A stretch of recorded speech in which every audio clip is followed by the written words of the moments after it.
My name is Ashish. My school. I am studying in UKG class.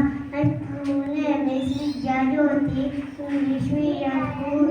Today is my Telugu project was ఆరు అంతవరకు పదాలు ఆ అలా ఆ ఆట ఈ ఇలా ఈ ఈక ఊ ఉంగరం ఊ ఊయల అను ఋషి అనులుక ఏ ఎర ఏ ఏతం ఐ ఐదవ ఓ వర ఓ వడ ఔ ఔషధం కాకరం అంబ కాకరం గాగడ చాచదరం జాజడ టాటప డాడమడమ తారల దాదండ నానగ పాపడ